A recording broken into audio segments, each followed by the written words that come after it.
Hi everyone, this is Mike with TimeMojo.com, and I'm going to be doing a video review of Gamble, who's playing 10NL Zoom. So his first hand, make a pretty standard flat ace queen suited call pre, and then it ends up checking to us, and we lead, which I like. I just after the pre-flop razor checks especially, I mean the pot's pretty much just up for grabs, and we definitely want to get value here. And then something strange happens. The preflop razor takes about 11 and a half seconds to check raise us, which at this point, I think he's just always super strong. I don't think he's ever doing this with a bluff just because there's no reason to. It's just so unbelievable. And with how deep we are, it's likely that he was just trying to inflate the pot to get paid with what was probably the nuts. So I just think this is an absolute fold. And another thing to just really reaffirm our read is he took 11 and a half seconds to check raise, which it really tells me that if he took that long, he was really just trying to think about his bet size and really just relish in the situation of having the nuts and being deep. Any bluffy timing would be a lot quicker because they often like to just, when someone has a bluff, they really just like to act as quickly as possible. And because acting quick is like acting strong. Okay, so this next hand, we get ace king on the hijack. I'm going to call from a fishy player in the blinds.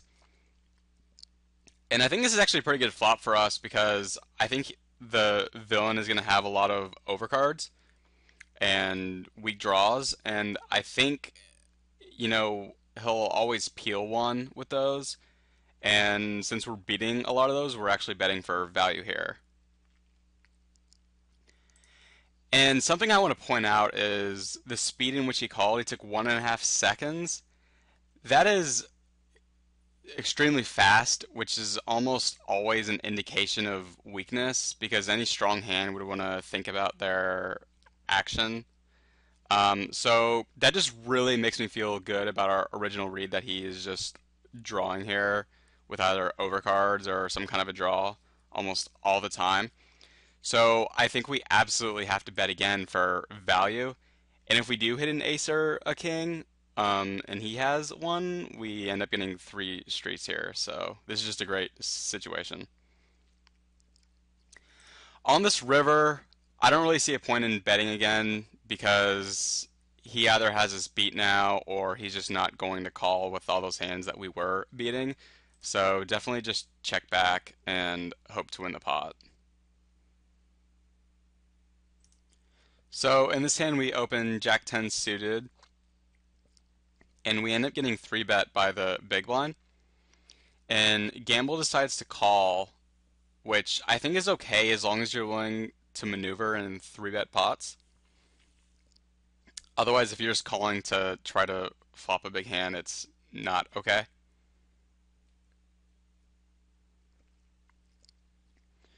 So we completely miss this board, but the villain ends up taking about 7.5 seconds, and then he bets half pot. And this just really reeks of weakness to me. He had a hesitation c-bet, and he bet a tiny amount on a really coordinated board. So I just think he's always weak here, and Gamble does the right thing and puts in a really strong looking bluff raise. And I just love this here. I think he just has to fold so much. So, well played. This hand we end up flatting king queen suited on the small blind from an early position min raise. And this flop ends up checking around. And one thing I really want to point out is Andy's check back time of 1.8 seconds. As the preflop raiser, this is just always an indication of weakness. Otherwise, he would have c-bet into this group of people, or at least considered C betting. So I think at this point he's just, unless his turn helped him, I think he's just always done with the hand, and we're probably heads up with Joker Jam. And Joker Jam looks like a really tight player, so he'll probably play his hand really straight up, especially with how coordinated this board is. So I really like a bet here to try to steal the pot. I think we just have complete control of the situation if we do, and we can make a lot of good river bets if necessary. So Andy ends up tank calling, which again, I think this means he probably picked up some equity on the turn, but I don't believe he is particularly strong. So I think we absolutely have to bet again to get him to fold out just those, ace high flush draws, or if he has like ace eight or something. Um, he should just always be folding to a bet. And I think if you bet about $1, it looks pretty strong here. So yeah, um, he should be folding here at such a high rate. And just something to always remember about multi-way pots is when you see someone instant check back, especially as a preflop raiser, they're just almost always done with the hand. Otherwise, they would have considered some other action like a C bet. So watch out for that and use that timing to narrow the pot down to fewer people so that you may steal it. Okay, on the table on the right, we open ace king and get called by a tight regular. And this is definitely a flop to C bet, but I think the villain's gonna call a lot with some weaker holdings like weak pairs and floats and stuff. So we absolutely have to be prepared to fire on the turn if he does call.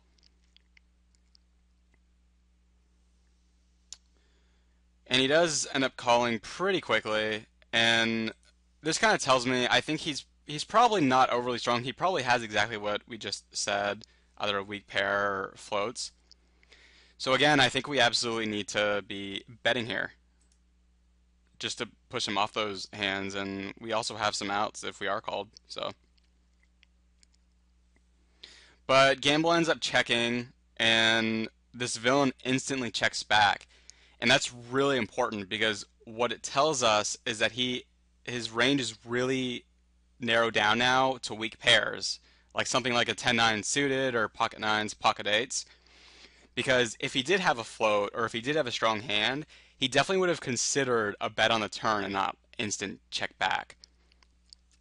So at this point, I think our villain is just really weak, and I think any decent sized bet will get him to fold, but we don't really want that because we have the best hand now. So I really like a bet of something like 20 cents here because I think he'll end up calling if he does have something like 10x just because it's such a small amount and we get two extra BBs out of the pot, which is nice.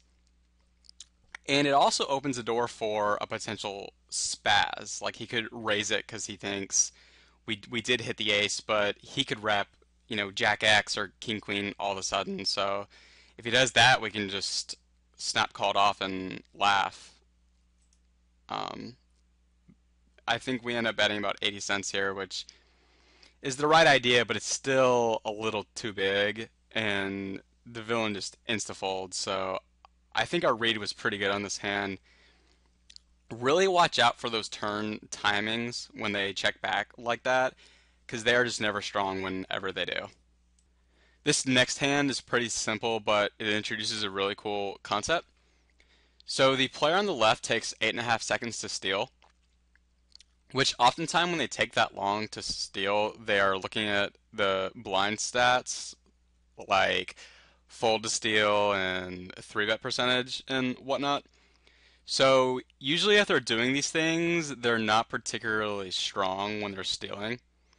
So this makes for a pretty good spot to 3-bet, just because I think there's an increased chance that the button is weak. So Gamble does 3-bet here, which I like.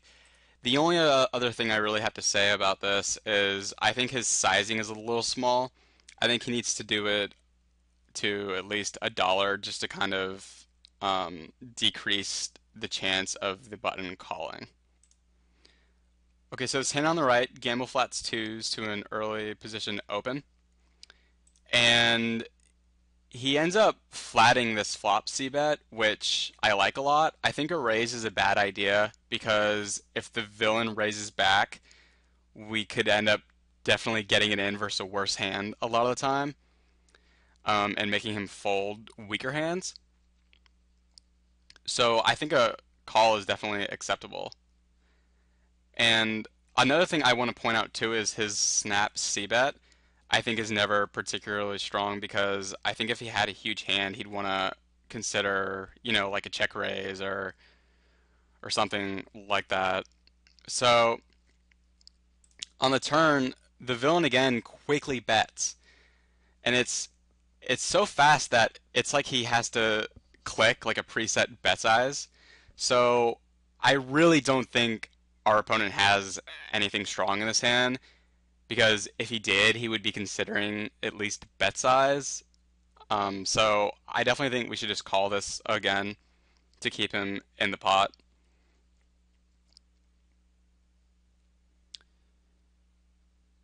And eventually we do call. And then this is just a perfect run out for us. Like the board didn't change, so I'm not scared of his range at all. And again, he instant bets what looks to be a preset amount. So I really don't think our villain has anything here. I think he's bluffing or he's pretty weak. So at this point, Gamble does something which I really like. He puts in a min raise. So Gamble definitely sensed his weakness here, which is really good. And the thing I really like about this is if he does have something where he has like ace king with the king of spades, which I think is absolutely the best hand he could have here, he will be really tempted to call here just because it's such a small raise and he could be curious. Um, or what could happen is he could potentially shove over this raise because he just thinks Gamble is just full of it. And Gamble also didn't raise on any other street, so he shouldn't be particularly strong here. So I think this is just a perfectly played hand. Uh, the villain ends up folding, so I really just think, like I just said, he at best had ace king with the king of spades, but yeah, well played. Okay, so Gamble calls with king queen out of position to a cutoff raise. And he decides to check call this flop with the intention of hoping the turn checks through and to take down the pot with a river bet, which I think is perfectly fine. One thing I really want to point out is this is the same kind of concept we've seen in previous hands in this video, is the villain quickly checks back the turn. So this should instantly set off a red flag that our villain is probably not very strong. Otherwise, he would have considered a bet. So he didn't consider a bet. He checked back quickly. He probably just wants to get to showdown. So that being the case, we should definitely try to push him off his hand and take down the pot. I think a bet of about $1 here should take it down.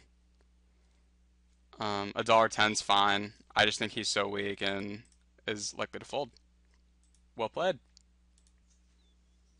Okay, so we get aces in middle position, and we get a caller from what looks to be a weaker player. And we see bet this flop, which is good. I noticed Gamble changed it from 50 cents to 40 cents, and I disagree with this. I think he needs to make it bigger just because I think our villain can have so many pair plus draw combinations here, or worse, and he's going to call no matter what. So we really want to charge him to see the next card. And he instantly calls, which to me, this is just phenomenal because I know we have the best hand. And I know this turn card can seem scary because it brings in the flush. But I just think it's so much more likely that he has a hand like Queen 10, Queen Jack, Queen King, and even like King 9, Jack 9, 10 9. And I think he's almost always going to call another turn bet with all those hands, especially if he has a heart. So Gamble decides to check here, and I asked him about this, and he tells me he did it because of the flush card that came and that the board was really scary. And I think this is just a huge mistake just because the flush draw comes in, there's still so many other draws out there. And you just need to charge him. And the biggest downside to this is you don't get that extra value and you give him a free card if he wants to check back. So yeah, he instantly checks back. So I think he definitely has like a queen plus pair here or worse. And now, unfortunately, we definitely cannot have the best hand because, one card makes a flush. But more importantly, we can't get value. So the moral of the story is just because a scare card comes, it doesn't always hit the range, and you really need to consider if it does hit the range. So had we bet the turn and this river was like the two of spades, we could have likely gotten two streets of value, which in the long run is a lot of money. So we end up losing this hand, which was going to happen no matter what. But I just think, you know, you just have to bet that turn. So this next hand, Gamble steals with king on offsuit, which is totally fine. And he c-bets his flop, which again, I like. And the villain snap calls, which it should really already be setting off a red flag in your mind that, okay, my villain check called, he's either really weak or he has a draw. So with that being said, I do like a bet on this turn. So again, the villain just snap calls, so I don't think anything's changed. I don't think that the 5 necessarily helped him, but I think he does have some kind of a draw. So on this river, we hit the 4 card straight, but if our villain missed his draw, he really can't call a big bet. So my favorite choice here is probably to check call, hoping to pick off like a missed flush draw, or maybe he bets like a weak 2 pair, but Gamble ends up deciding to bet really big, which I think is just really the worst choice. Because I think what it does is you're really just trying to rep exactly what you have in a 9. And I think it's so hard for him to call with. I mean, I think the only thing this particular villain may call with is 2 pair, and I don't know how many of those he has in his range. I think at best he has like pair plus flush draw, and they're just never going to call this. So I think if you're going to bet, you need to bet something really small, like 40 cents, kind of like that last hand where I wanted to bet 20 cents on the river because we just know he's weak. And then if they spaz raise, we can call. But what ends up happening is he bets so big, and our opponent tank jams. And I know it kind of seems like, oh, well, we have a 4 card straight, it's blind versus blind, but I am not a fan of this call here because I don't think he's ever bluffing. I think if he wanted to bluff, he would have jammed in a lot faster. Whenever someone takes a long time to make a big bet, they're usually strong because they're really trying to consider their sizing. And they don't want to make any mistakes. Whereas a bluff, they want to act fast because fast is strong. So unfortunately for Gamble, he ends up having the 10-9 here. I think this situation could have really been avoided just with either a tiny river bet or a check. Okay, so this hand on the right, it's our last hand of the video, and it's another multi-way pot. We flop top pair and Gamble checks, which I think is fine here. I think a bet can be a little ambitious because if we get raised or get multiple callers, it can make the hand really confusing on later streets. Um, so one thing I want to point out is that Chakachikov and XKS both checked so fast. I mean, 0.34 seconds and 0.43 is like you pretty much have to have the check fold button on. So that tells me they are just done with the hand. And then when Extrovert ends up checking back here, I think he's really likely to be weak as well.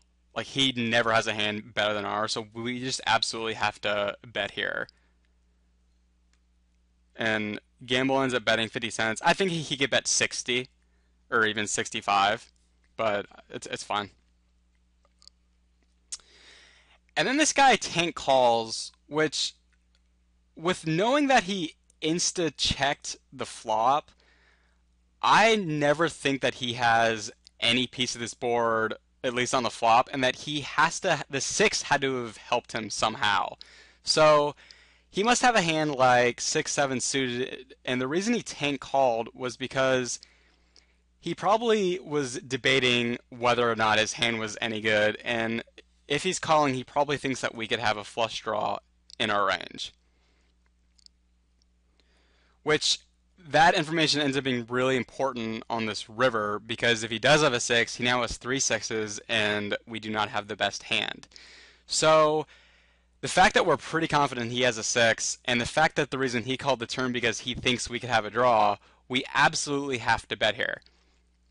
And I think we just need to bet like at least $1.50 to just rep that made draw and just hope he folds. But we end up checking, giving up, and he shows the 9-6 of hearts. So our read was dead on.